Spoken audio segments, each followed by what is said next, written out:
और फिर जब मैंने उनसे पूछा कि ये एरिया आपके अंडर में है, आज मेरा प्रोग्राम है यहाँ, बोले जी हुजूर मेरे अंडर में है, बताइए क्या दिक्कत है।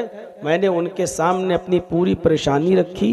उन्होंने फौरन थाना में कॉल किया और आप जाइए, आपको कोई कुछ भी नहीं कहेगा, हम पूरी सिक्योरिटी दे देते हैं आपको। और वहीं पर बैठे हुए थे आपके इस महबूब इलाके के मिनिस्टर रब्बानी साहब, और मिनहाज साहब ने जब मेरी उनसे बात कराई तो उन्होंने भी कहा कि मैं अभी एसपी को फ़ोन कर देता हूं और अलर्ट हो जाएंगे और आपको कोई दिक्कत नहीं होगी।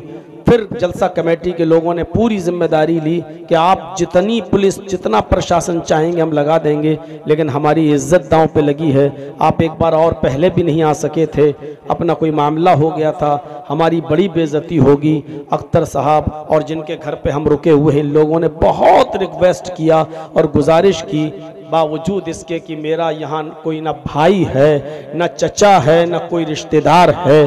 और फिर ऐसे मौके पर पूरी एक टीम हमको घेरने की कोशिश करे और फिर मारने की धमकी दे, ऐसी सिचुएशन में मेरे भाइयों डर किसको नहीं लगता है जब अपने इलाके का कोई आदमी यहाँ हो। फिर जब इन लोगों ने बात की और हमदर्दी बैठी और दिल में जगह बैठी कि नहीं ऐसा नहीं है, कलमे की बुनियाद पर हम सब आपस में भाई भाई हैं और इस्लामी मोहब्बत अल्लाह ताला ने एक दूसरे के दिलों में डाल रखी है, तो फिर जब ये बात और पूरा यकीन हुआ तब मैं यहाँ आया। और आने के बाद यकीनन हमने देखा कि जो वादा आपने किया था उस वादे को जज़ाए खैर अता फरमाए और हमें भी सब कुछ सच सच बोलने की तौफीक अता फरमाए और बोलने वालों को भी और सुनने वालों को भी अमल की तौफीक अता फरमाए। दोस्तों, उन बातों को बयान करना और ये हादसा क्यों हुआ, इन सब चीज़ों की तरफ जाना मुनासिब नहीं है, सिर्फ वक्त की बर्बादी है और आप वो सब चीज़ें सुनने भी नहीं आए हैं। तो ऐसा होता है, ऐसी चीज़ें आती जाती रहती हैं। जब कोई आदमी की मकबूलियत बढ़ती है और 20 साल 22 साल 25 साल से आप उसको बराबर सुन रहे हो और उसके अलावा आप किसी बड़े से बड़े शख्सियत को, बड़े से बड़े आलिम को, बड़े से बड़े मदनी और बड़े से बड़े अजहरी को और बड़े से बड़े सलफी और तैमी को जब आप ना सुनना चाहें तो जाहिर बात है कि थोड़ा सा हसद, कीना, कपट, बुग़्ज़ और इनाद दूसरे के दिल में आ ही जाता है। अल्लाह रब्बुल आलमीन हमारे दिलों को कीना और कपट से, हसद और बुग़्ज़ से पाक व साफ रखें। तो मेरे प्यारे भाइयों, मैं अपनी बात को अब आगे बढ़ाता हूं। मैंने जो हदीस आपके सामने पढ़ी है, पहले तो कुरान की एक सूरत पढ़ी है, वल अस्र इन्नल इंसान लफी खुस्र इल्ला लज़ीना आमनु व अमिलुस सालिहाति व तवासौ बिल हक़्क़ि व तवासौ बिस सब्र। कुरान की इस सूरत में अल्लाह तबारक व तआला ने फरमाया कि जमाने की कसम है, वल अस्र, जमाने की कसम, इन्नल इंसान लफी खुस्र, रूए जमीन पर जितनी भी इंसानियत को तुम देख रहे हो सारी की सारी इंसानियत नुकसान में है। एक तरफ तो अल्लाह रब्बुल आलमीन सब नुकसान में है, पूरी इंसानियत नुकसान में है। हिंदू, मुस्लिम, सिख, ईसाई, कम्युनिस्ट, बुद्धिस्ट, सब नुकसान में है। और जो नुकसान में नहीं है अल्लाह ने उनको मुस्तस्ना कर दिया, अलग कर दिया। इल्लल्लज़ीना आमनु व अमिलुस सालिहाति व तवासौ बिल हक़्क़ि व तवासौ बिस सब्र। ये लोग नुकसान में नहीं है। बस कौन? जो ईमान लाए, व अमिलुस सालिहात, और जिन्होंने नेक अमल किए, व तवासौ बिल हक़, हक बात बोलते रहे, किसी की परवाह नहीं किए, व तवासौ बिस सब्र, हक बात कहने में जो परेशानियां आई उन पर सब्र करते रहे, ऐसे लोग नुकसान में नहीं हैं। दो चीजें बड़ी अहम है, जो ईमान लाए और जिन्होंने नेक अमल किए।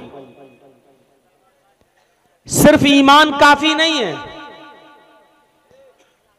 ईमान के साथ साथ नेक अमल भी जरूरी है। इल्लल्लज़ीना आमनू, ईमान भी, और वामिलुस्सालिहात, और नेक अमल भी।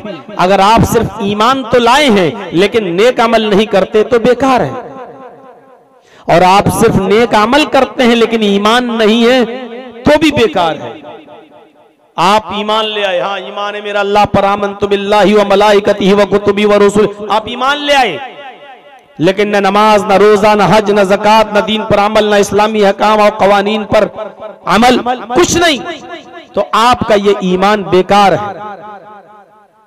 और आप अच्छे काम तो कर रहे हैं, फकीर को खाना खिला रहे हैं, मोहताज को खाना खिला रहे हैं, गरीब को की मदद कर रहे हैं, आप प्यासे को पानी पिला रहे हैं, मरीज की आयादत करने जा रहे हैं, मरीज मरने वाला, आप उसको दान दे रहे हैं, आप उसकी हर तरीके से मदद कर रहे हैं, आप अच्छे काम तो कर रहे हैं, लेकिन आपके पास ईमान नहीं तो ये अच्छा काम भी बेकार।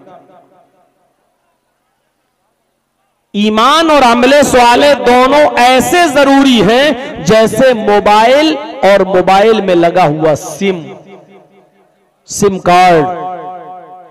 आपके पास मोबाइल तो बड़ा महंगा है, लेकिन उसमें सिम नहीं पड़ा है तो आप बात ही नहीं कर पाएंगे, वो मोबाइल बेकार। और आपके पास सिम कार्ड तो है, उसमें बैलेंस भी बहुत ज्यादा पड़ा हुआ है, लेकिन आप उस सिम कार्ड को अपने पास रखे हुए हैं, वो किसी मोबाइल में नहीं पड़ा है। सिम कार्ड में बैलेंस तो है लेकिन वो भी बेकार, क्योंकि जब तक आप उस सिम को मोबाइल में नहीं डालोगे आप बात नहीं कर सकते। मोबाइल आपके पास एप्पल का है, आपके पास आईफोन है, कीमती मोबाइल है, 1.5 लाख का, 2 लाख का, लेकिन बेकार है जब तक कि आप उसमें सिम नहीं डालोगे। तो जैसे मोबाइल के लिए सिम जरूरी है और सिम कार्ड के लिए मोबाइल जरूरी है, उसी तरीके से ईमान के लिए अमले स्वाले जरूरी है और अमले स्वाले के लिए ईमान जरूरी है। दोनों एक दूसरे के लाजिम व मलजूम हैं। ईमान, आज हर मुसलमान गौर करे कि उसके अंदर कितना ईमान है। अल्लाह के नबी सल्लल्लाहु अलैहि वसल्लम फरमाते हैं कि वो आदमी जहन्नम से निकाल लिया जाएगा जिसके दिल के अंदर राई के दाने के बराबर, सरसों के दाने के बराबर भी ईमान होगा। यानी उसने शराब पी होगी, जुआ खेला होगा, उसने चोरी की होगी, डकैती की होगी, जिनाकारी की होगी, उसने बहुत से गुनाह किए होंगे, तो उसको उसके गुनाहों की सजा जहन्नम में दी जाएगी। हाँ, लेकिन वो अल्लाह के साथ किसी को शरीक नहीं करता था, अल्लाह के साथ किसी को सम्मिलित नहीं किया करता था, अल्लाह की इबादत किया करता था और अल्लाह के साथ शिर्क नहीं करता था।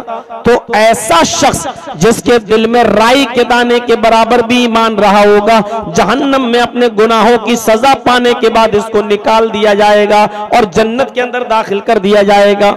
लेकिन अगर इस आदमी ने शिर्क किया होगा और मरते वक्त भी उससे तौबा नहीं की होगी, तो फिर अल्लाह रब्बुल आलमीन ऐसे शख्स को जहन्नम से नहीं निकालेगा, क्योंकि अल्लाह को सब कुछ बर्दाश्त है लेकिन शिर्क बर्दाश्त नहीं। ईमान की बहुत सी शाखाएं हैं।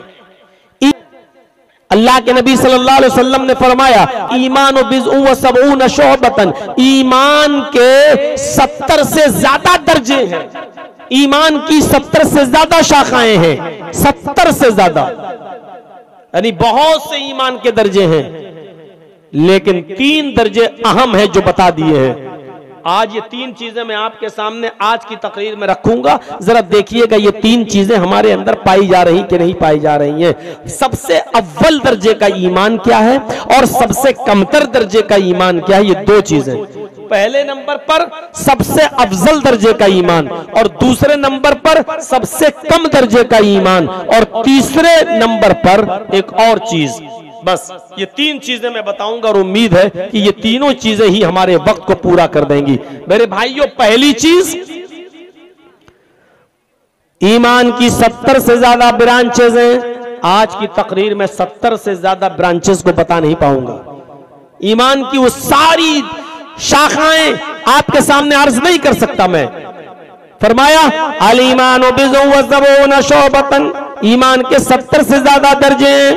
पहला दर्जा जो सबसे अफजल है, क़ौलु ला इलाहा इल्लल्लाह, फ़अफ़ज़लुहा क़ौलु ला इलाहा इल्लल्लाह, अफजल दर्जे का ई बंदा ये कहता रहे ला इलाहा इल्लल्लाह। अच्छा, कितना छोटा सा जुमला है, ला इलाहा इल्लल्लाह, इतना सा जुमला है, लेकिन ये सबसे बढ़कर और सबसे ऊंचे दर्जे का ईमान है। क्योंकि बंदा जब ला इलाहा इल्लल्लाह कहता है तो इसका मतलब ये होता है कि उसने तमाम झूठे खुदाओं की खुदाई को का इनकार कर दिया है और एक असली रब को मान लिया है। जब बंदा ला इलाहा इल्लल्लाह कहता है तो इसका मतलब ये होता है कि उसने अल्लाह के अलावा किसी और से मांगना बंद कर दिया है। वो सब मुश्किल कुशा अल्लाह को समझता है, वो मुश्किल कुशा अल्लाह को समझता है, वो हाजत रबा अल्लाह को जानता है। वो ये तस्लीम कर लेता है कि अल्लाह के अलावा कोई हमारा माबूद नहीं है, अल्लाह के अलावा किसी और के सामने सजदा करना जायज नहीं है। ला इलाहा इल्लल्लाह का माना यह है कि अगर तुम्हारा जूता टूट जाए तो जूते के पैरों में लगने हुआ तलवे में वो तलवा भी, जूते में लगा हुआ तस्मा भी अगर तुम्हें मांगना हो तो एक अल्लाह से मांगो। ला इलाहा इल्लल्लाह का माना यह है कि आपने पढ़ लिया है ला इलाहा इल्लल्लाह, तो फिर आप उसी से मांगेंगे, उसी को सजदा करेंगे, उसी पर भरोसा करेंगे। ला इलाहा इल्लल्लाह का माना हुआ ला इलाहा इल्लल्लाह यानी ला मस्जूदा इल्लल्लाह, ला माबूदा इल्लल्लाह, ला मौजूदा इल्लल्लाह, यह है ला इलाहा इल्लल्लाह का माना। ला इलाहा इल्लल्लाह यानी ला मस्जूदा इल्लल्लाह, अल्लाह के अलावा किसी की को सजदा नहीं। ला इलाहा इल्लल्लाह यानी ला माबूदा इल्लल्लाह, अल्लाह के अलावा हमारा कोई माबूद नहीं। ला इलाहा इल्लल्लाह यानी ला मौजूदा इल्लल्लाह, अल्लाह के अलावा अपने इल्म के एतबार से कोई मौजूद नहीं, यानी वही हमारी मदद के लिए हर वक्त मौजूद है। मेरे प्यारे साथियों, ये मतलब है ला इलाहा इल्लल्लाह। किताबी तालौ इला कलिमतिन सवाइम बैनना व बैनकुम कुल या अहलल किताबी तालौ इला कलिमतिन सवाइम बैनना व बैनकुम। ऐ नबी कह दो, ऐ अहले किताब, ऐ नबी कह दो क्या यहूदियों, ऐ ईसाइयों, आओ एक ऐसे मूल मंत्र की तरफ, आओ एक ऐसे कलमे की तरफ, आओ एक ऐसे कलमे की तरफ, एक ऐसे मंत्र की तरफ, सवाइम बैनना व बैनकुम, जो हमारे और तुम्हारे दरमियान बराबर है। सवाइम बैनना व बैनकुम, जो हमारे और तुम्हारे दरमियान बराबर है। अल्लाह नाबुद इल्लल्लाह, वो येंगे यानी ला इलाहा इल्लल्लाह ये ईसाइयों का भी कलमा है, ला इलाहा इल्लल्लाह ये यहूदियों का भी कलमा है। जब नूह अलैहिस्सलाम इस दुनिया में आए तो कलमा पढ़ा जाता था ला इलाहा इल्लल्लाह नूह रसूलुल्लाह। जब मूसा इस दुनिया में आए तो कलमा पढ़ा जाता था ला इलाहा इल्लल्लाह मूसा रसूलुल्लाह। जब ईसा अलैहिस्सलाम इस दुनिया में आए तो कलमा पढ़ा जाता था ला इलाहा इल्लल्लाह ईसा रसूलुल्लाह। और जब मोहम्मद रसूलुल्लाह इस दुनिया में आए तो अब कलमा पढ़ा जाता है ला इलाहा इल्लल्लाह मोहम्मद रसूलुल्लाह, यानी ला इलाहा इल्लल्लाह ये सबका कलमा रहा है। पहली चीज सबके यहां है ला इलाहा इल्लल्लाह। ये अलग बात है कि लैंग्वेज के बदलने की वजह से अब ला इलाहा की शक्ल वो नहीं रही, वरना ईसाइयों में, क्रिश्चियन में कलमा ये लिखा हुआ है there is no god but god is only one. कोई अल्लाह नहीं है, बट सिर्फ गॉड इज ओनली वन, एक है अल्लाह, यानी उसके अलावा कोई नहीं है। ये बाइबल के ओल्ड टेस्टामेंट में लिखा हुआ, यानी तौरात में। और बाइबल के न्यू टेस्टामेंट में लिखा हुआ है there is no god but god is the only one without second. कोई खुदा नहीं, सिर्फ एक है, दूसरे को शरीक नहीं किया जा सकता। विदाउट सेकंड दूसरे को शरीक नहीं किया जा सकता, दूसरा नहीं। हमारे हिंदू भाइयों में जब कोई मरता है तो मरने से पहले पंडित अपने पुत्र, अपने बेटे के कानों में एक जुमला, एक वर्ड पढ़ता है, और ये पढ़े बगैर वो मरता नहीं। मरने से पहले अपने बेटे ला इलाहा हरणे पापन इल्लल्लाह परम पिदम, तू जो चाहिन स्वर्ग तो जपे नाम मोहम्मदम। बेटे ला इलाहा इल्लल्लाह पढ़ लेना मरने से पहले। ला इलाहा हरणे पापन इल्लल्लाह परम पिदम, है मेरे पुत्र, है मेरे बेटे, अपनी जबान से मरने से पहले ला इलाहा पढ़ लेना। ला इलाहा इल्लल्लाह पढ़ने से तेरे हरण पाप हो जाएंगे। ला इलाहा हरणे पापन, ला इलाहा के पढ़ने से तेरे गुनाह, तेरे पाप मिट जाएंगे। अल्लाह के नबी ने भी फरमाया इन्नल इस्लाम यहदिमु मा कान क़ब्ला, इस्लाम लाने से, इस्लाम से पहले के सारे गुनाह मुनहदिम हो जाएंगे। इस्लाम कबूल कर लोगे तो सब गुनाह मिट जाएंगे।